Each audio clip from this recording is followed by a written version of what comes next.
Hi friends, இன்றைக்கி பலாப்பழ பாயசமும் பச்சை பட்டாணி பிரியாணியும் தான் செஞ்சுருக்கேன். இது எப்படி செய்யலான்னு பார்க்கலாமா? ஒரு குக்கர் வச்சு 2 ஸ்பூன் நெய், 3 ஸ்பூன் ஆயில், 3 பெரிய வெங்காயம் வெட்டி வச்சது, 3 பச்சை மிளகாய், 2 பிரியாணி இலை, 2 பட்டை, 2 கிராம்பு, 4 ஏலக்காய், இஞ்சி பூண்டு பேஸ்ட் 1 ஸ்பூனு, 3 தக்காளி மிக்சியில் அரைச்சதையும் போட்டு நல்லா வதக்கிக்கலாம்.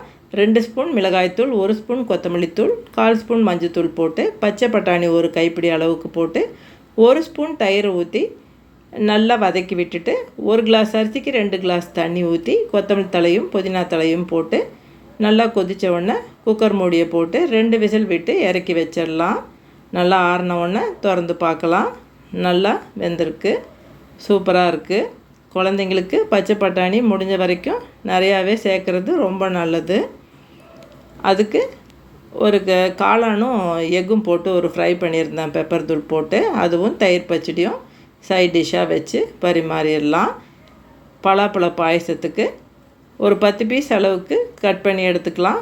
ஒரு 8 பீஸ் அளவுக்கு மிக்சியில் அரைச்சி எடுத்துக்கலாம். சின்ன சின்னதாக கட் பண்ணி எடுத்துக்கலாம். இப்போ சீசனில் பலாப்பழம் நல்லா ஸ்வீட்டாகவே இருக்குது.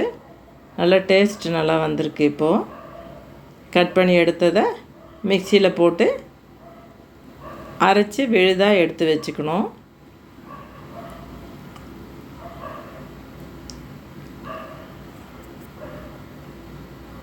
தேங்காய் ஒரு சின்ன கப் அளவுக்கு எடுத்து தேங்காய் பால் வடிகட்டி எடுத்து வச்சுக்கலாம். ஒரு கப்பு மில்க் மெய்டு ஒரு சின்ன கப் அளவுக்கு எடுத்துக்கலாம்.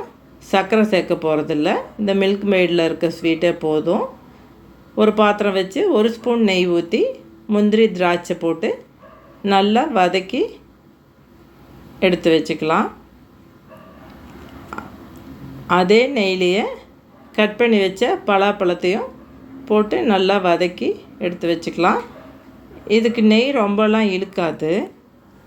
அதே நெய்லேயே எல்லாமே வதக்கி எடுத்துடலாம். பாருங்கள், இதை எடுத்து வச்சுட்டு மிக்சியில் அரைச்சி வச்ச பலாப்பழ விழுதையும் போட்டு நல்லா போட்டு வதக்கி எடுத்துக்கலாம். நல்லா சிம்மில் வச்சு வதக்கிக்கலாம். நல்லா வதங்கின உடனே மில்க் மேடையும் ஊற்றி நல்லா சிம்மில் வச்சுட்டு நல்லா வதக்கி விடலாம். அடி பிடிக்கும். 3 ஏலக்காவையும் இடித்து வச்சதை போட்டு நல்லா வதக்கி விடலாம். தேங்காய் பாலையும் இப்போ கலந்துடலாம். தேங்காய் பால் கலந்த பின்னாடி ரொம்ப கொதிக்க வேண்டியதில்லை. தேங்காய் பால் குழந்தைங்களுக்கு ரொம்ப நல்லதான். சித்த மருத்துவத்தில் தாய்ப்பாலுக்கு நிகரானது அப்படின்னு சொல்கிறாங்க. நிறையா கொடுக்கணும்னு சொல்கிறாங்க. கட் பண்ணி வதக்கி வச்ச பலாப்பழத்தையும் அதிலே போட்டுடலாம். முந்திரி திராட்சையும் அதிலே போட்டுட்டு இறக்கி வச்சு ஒரு கப்பில் பரிமாறிக்கலாம். இந்த பாயசத்தை ஃப்ரிட்ஜில் வச்சும் குடிக்கலாம், சூடாகவும் அப்படியேவும் குடிக்கலாம். நல்லா டேஸ்ட்டாக இருக்கும். ஒரு தடவை செஞ்சு பாருங்கள். இந்த வீடியோ பிடிச்சிருந்தா சப்ஸ்கிரைப் பண்ணுங்கள். பாய்.